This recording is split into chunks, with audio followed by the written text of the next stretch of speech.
Olá, meus amigos e minhas amigas, sejam muito bem-vindos ao curso mais esperado para o 23º Exame de Ordem. É isso mesmo, pessoal, o nosso curso Fechando Ética. E a novidade que eu havia prometido a vocês está aí. Gente, aumentamos uma aula, ou seja, aumentamos 2 horas. Olha, nas edições passadas, a gente tinha 4 horas, né? Ou seja, 2 aulas de 2 horas cada uma, totalizando, portanto, 4 horas para falar todo o conteúdo programático e tentar acertar as 10 questões para vocês. Bom, graças a Deus, a gente vinha cumprindo esse objetivo, né? No último, no 22º, eu acertei 10 questões. Uma delas, na verdade, era sobre a intervenção dos conselhos seccionais nas subseções, que eu falei com vocês. Só não falei o quórum, só que por exclusão daria para resolver essa questão também. Portanto, nós acertamos as 10 questões. E olha, pessoal, na penúltima prova também foi assim, na antepenúltima acertei 9. Por quê? Realmente, o que eu me proponho a trazer aqui é uma passagem agora em 6 horas de todo o conteúdo programático.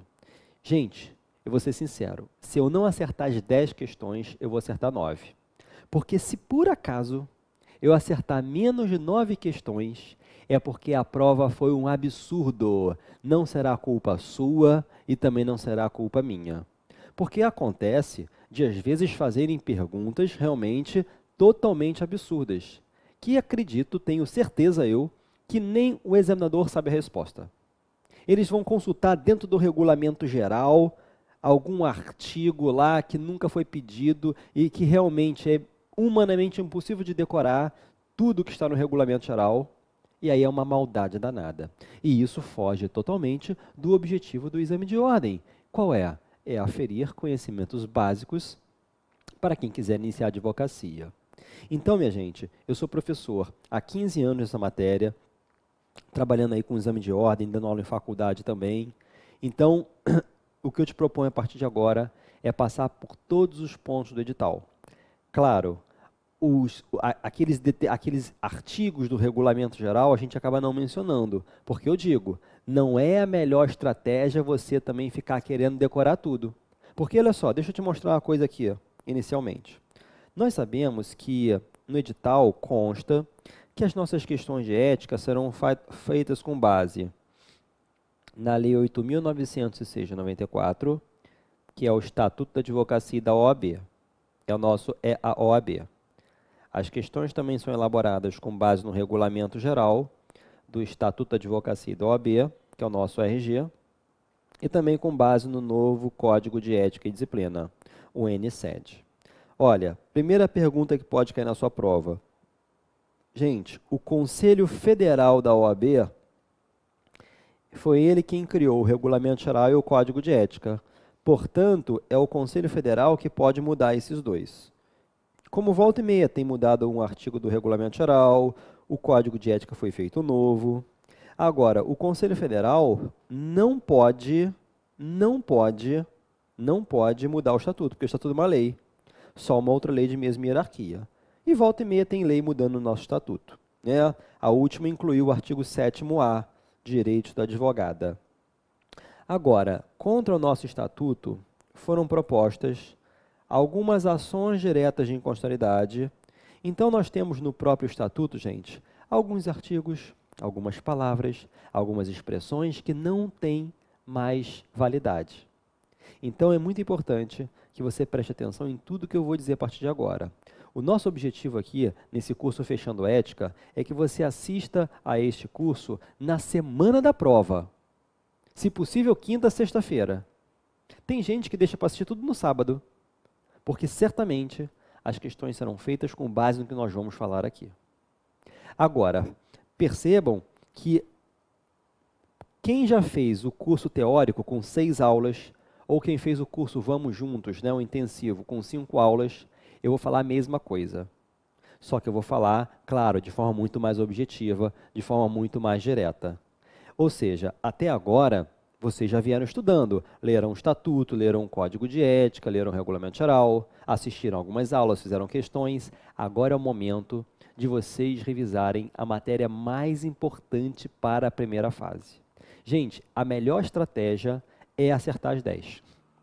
Eu vou me esforçar ao máximo para falar de 10 questões. Vou falar de coisas que nunca caíram, tá? Então avisem seus amigos, avisem suas amigas, aqueles que estão desanimados para fazer a prova, que façam pelo menos o Fechando Ética. Porque 10 questões vão estar garantidas aí, se Deus quiser, tá? Então, nunca é demais dessa matéria, pessoal. Ah, eu já não aguento mais o Paulo Machado falar isso, porque eu já assisti a aula dele aqui, a aula ali. Ótimo, é isso que eu quero que você pense de mim. Eu não aguento mais ouvir o Paulo Machado, maravilha. Porque quando você pensar isso de mim, é porque você estará preparado, preparada para fazer o hashtag 10 em ética. Confiem em mim, vamos juntos, tá bom? Olha só, gente, eu não sei quando você vai estar me assistindo agora, porque tem gente que compra Fechando Ética também faltando um mês para a prova. Maravilha, de repente consegue assistir 2 vezes. E se você está assistindo, né, faltando 3 semanas para a prova, 4 semanas para a prova, maravilha, dá tempo de você ler o estatuto todo, olha aqui na tela, ó, o código de ética todo e o regulamento geral, leia pelo menos até o artigo 48. Os outros, claro, podem cair? Podem, mas muitos eu vou falar aqui para vocês, desses aqui posteriores, e mesmo que você resolva ler, não fique querendo forçar a barra para decorar, porque eu te digo, não é a melhor estratégia ficar queimando cabeça para ficar querendo decorar, porque quando cai é uma maldade danada, e se cair, tá bom? É claro que qualquer artigo pode cair, mas nós temos que ter um plano de estudo também aqui, né? Não adianta também se cansar à toa, maravilha? Muito bem, então vem para cá, pessoal. Agora, se você já é aquela pessoa que está assistindo ao Fechando Ética apenas na última semana de prova, não tem problema. Preste atenção em tudo que eu vou falar. Tá bom? Vem para cá. Primeiro tema, quadros da OAB. Bom, gente, a OAB ela é formada por 2 grandes quadros. Nós temos o quadro de advogados e temos o quadro de estagiários. Os requisitos necessários para quem quiser ser advogado estão no artigo 8º do Estatuto, e os requisitos necessários para quem quiser ser estagiário estão no artigo 9º também do Estatuto. Olha, por que eu pedi uma aula a mais para a gente no Fechando Ética? Porque quando a gente tinha só 2 aulas, ou seja, 4 horas, eu falava muito rápido. Agora que nós temos 6 horas, portanto 3 aulas, eu vou falar com muito mais tranquilidade, tá? A pedido dos próprios alunos. Porque como é a matéria mais importante nessa reta final, vocês têm que ter tranquilidade também para poder falar. Agora, tem horas que eu vou ter que dar uma acelerada aqui, porque realmente o nosso tempo, ou seja, em 6 horas, eu vou ter que falar o que os professores nas faculdades falam em 6 meses, em um semestre, né? Então, contem comigo de forma muito objetiva, vou acertar as 10 para vocês, se Deus quiser, tá bom? Então vamos lá, pessoal. Quais são os requisitos para quem quiser ser advogado? Vamos ao artigo 8º. Ele diz lá o seguinte: para inscrição como advogado é necessário. Inciso 1º, capacidade civil, certo? Então tem que ter capacidade civil. 2, diploma ou certidão de graduação em Direito obtido em instituição de ensino oficialmente autorizada e credenciada.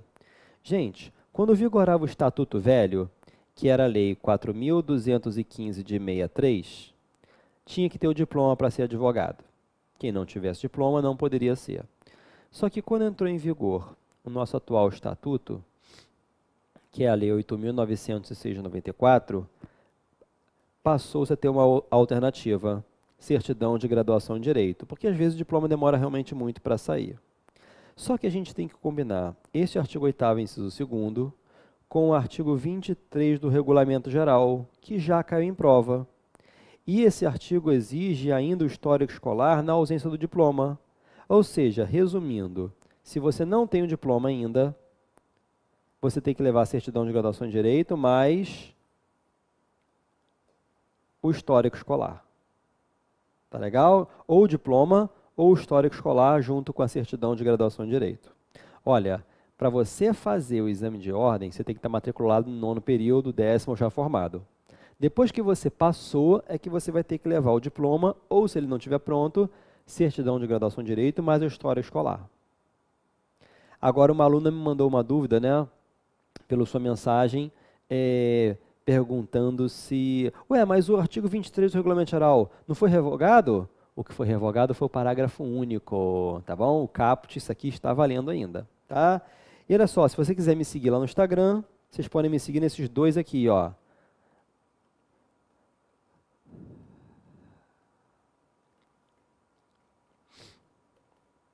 paulomachado.rj ou o 10 em ética, tudo junto sem acento, tá? Esse aqui eu estou usando mais. Maravilha? Beleza? 10 em ética. Olha, na última prova eu fiz 2 postagens na noite anterior à prova. Caíram as 2 questões sobre esse post, tá? Então vamos junto, pessoal. Cola comigo que a gente vai, que estaremos juntos aí rumo à aprovação, tá bom? Vem para cá. Terceiro requisito. Para ser advogado, tem que apresentar título de eleitor e quitação do serviço militar se brasileiro.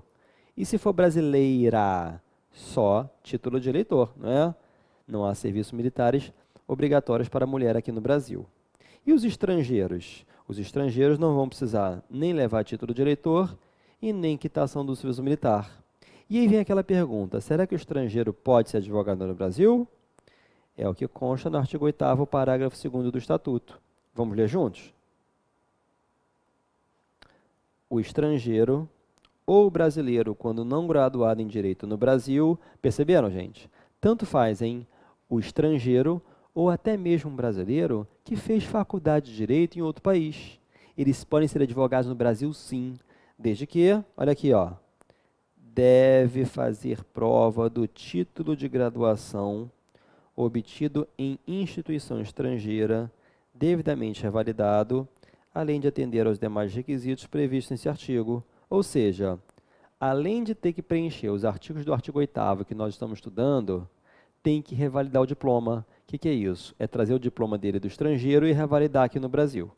Tem que ir lá no MEC, que vai ter convênio com algumas faculdades, algumas universidades federais, e aí consegue revalidar, tá?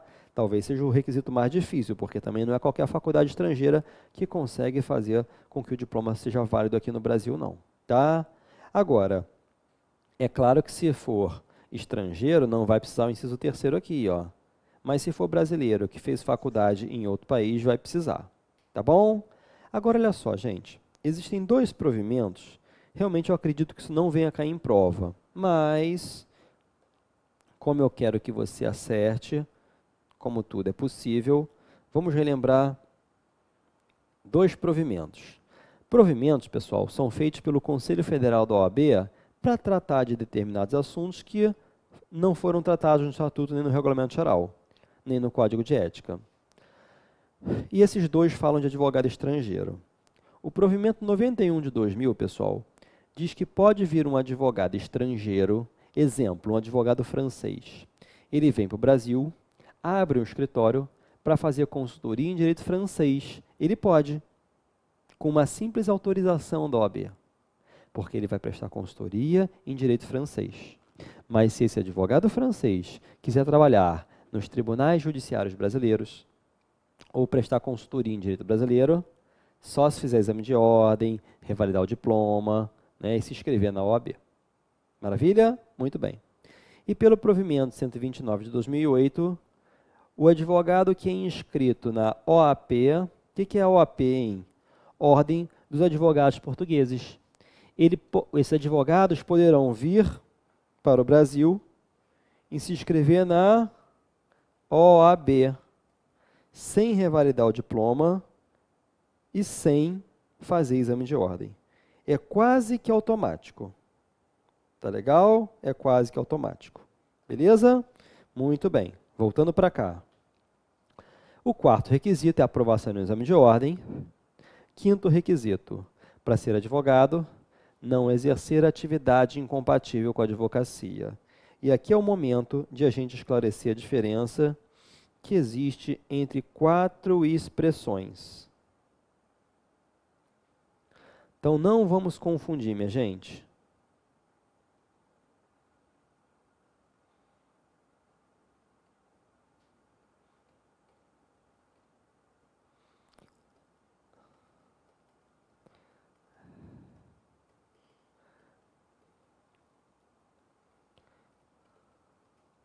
atividade incompatível com conduta incompatível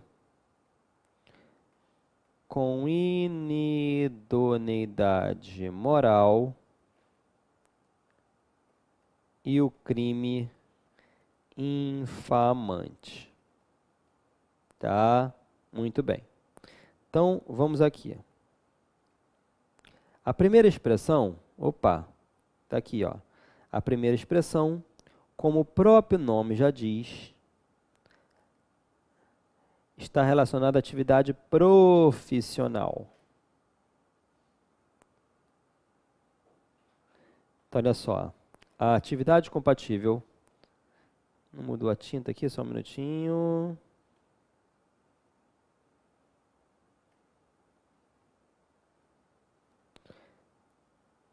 Ela está ligada à vida profissional.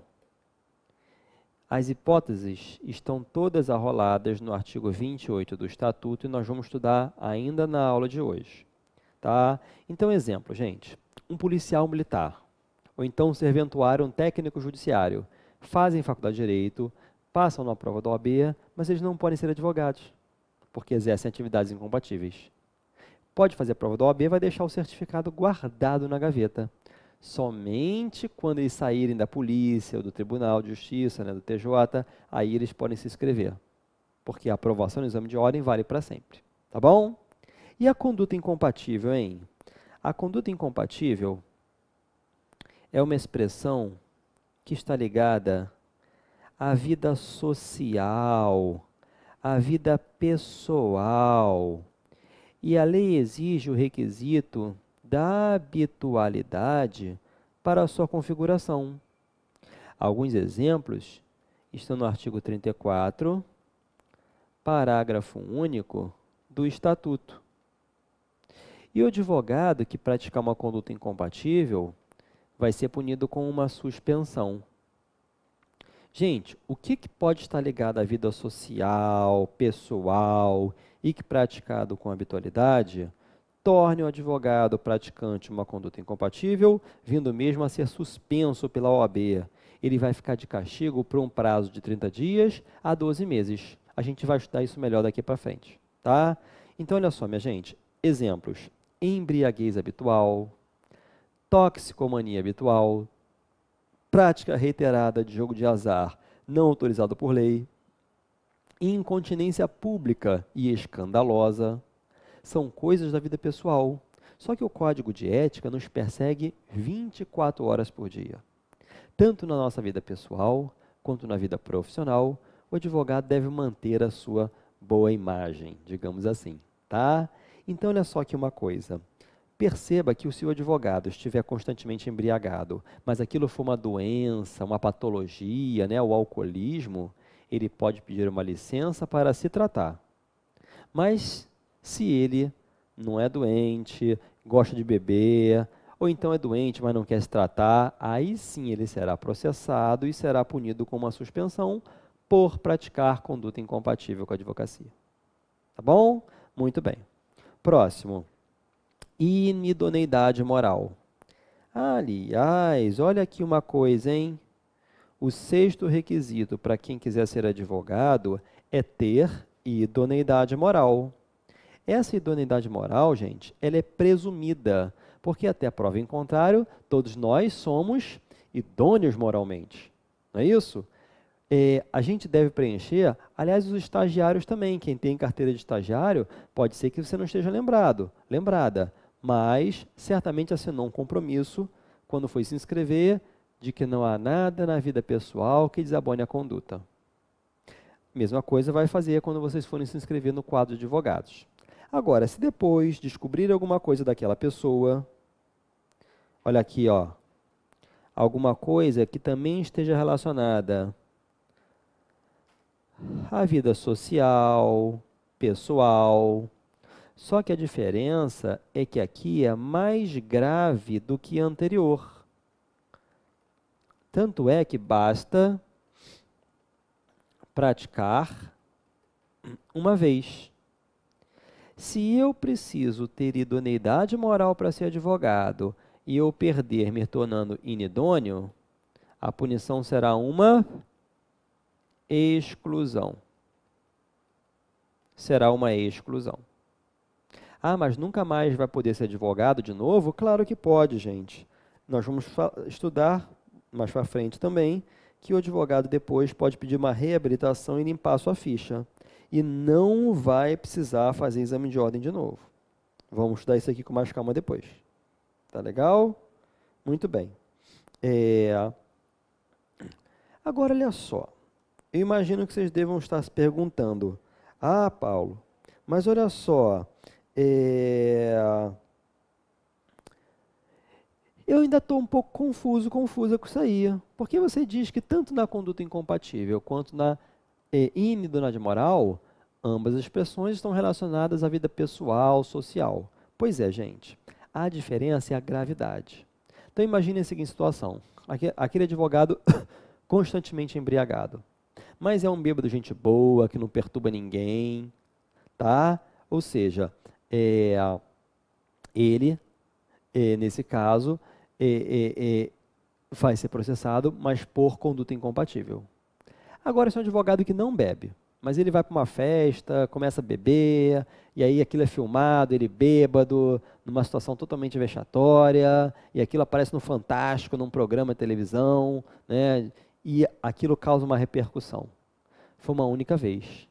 Mas a OAB pode entender que aquilo é uma inidoneidade moral, e não apenas uma conduta incompatível, e puni-lo de forma mais grave, puni-lo com uma exclusão.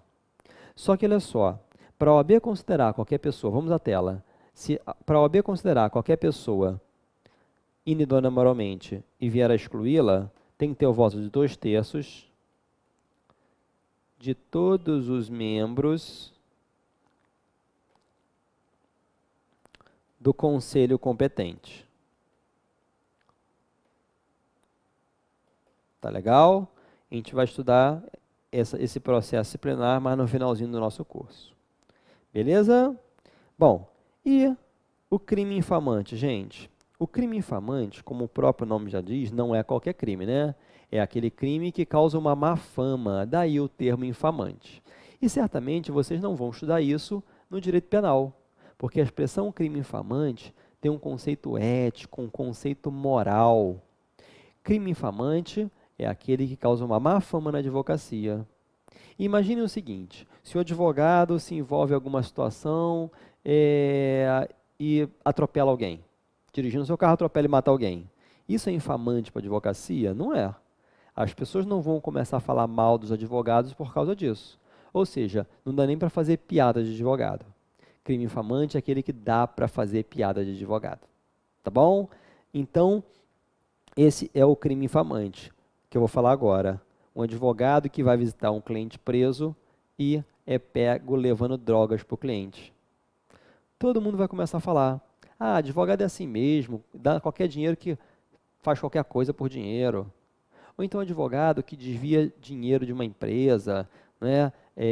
Apropriação indébita em relação ao dinheiro que era do cliente. Ou seja, normalmente aqueles crimes praticados no exercício da profissão.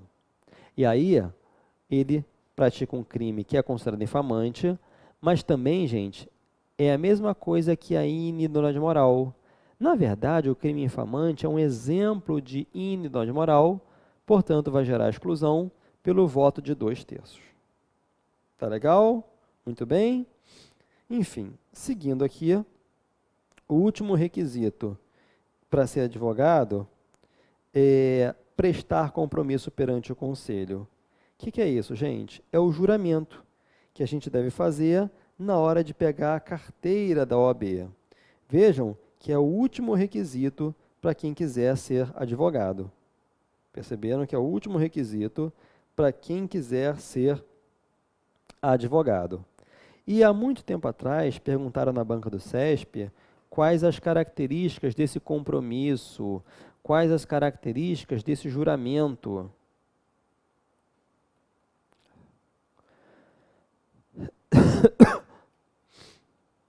As características é um requisito solene, porque tem solenidade, Ele é personalíssimo, portanto, ele é indelegável. E botei o acento errado, ó. As paroxítonas terminadas em L são acentuadas, né? Não é proparoxítona? Então, as paroxítonas terminadas em L são acentuadas. Então, indelegável. Ou seja, você não pode passar procuração para ninguém fazer o juramento para você. Também, né? Depois de estudar tanto para o exame de ordem, você vai deixar outra pessoa pegar a carteira no seu lugar e fazer o juramento? Mas não vai mesmo. Ah, mas a pessoa está doente, espera melhorar. Ah, a pessoa está viajando, espera voltar de viagem. Certo? Muito bem. Então, aqui a gente encerra os quadros da OAB. Aliás, o quadro de advogados, né? Agora, para ser estagiário, venham comigo. O que é necessário para ser estagiário, gente? Primeiro, que tem que estar cursando qual parte da faculdade? Se você falou 7º período, errou. Letra de lei, gente. Carteira de estagiário pode se pegar nos últimos 2 anos. Então, para ser estagiário, tem que estar cursando os últimos 2 anos da faculdade. Não é 7º período, porque tem faculdades que são 11 períodos, então é a partir do 8º lá. Então, é a partir dos últimos 2 anos. Agora, para a sua prova, bacharel em Direito, que nunca teve carteira de estagiário, pode tirar depois de formado. Agora, isso contraria a lei de estágio, porque não pode ser estagiário se já se formou. Não me interessa, gente. Olha só aqui uma coisa. No começo da nossa aula aqui, eu disse a vocês que cai Estatuto, Regulamento Geral e Código de Ética. É isso que a gente tem que marcar. É o que eu sempre digo, né? É o nosso mundo edital.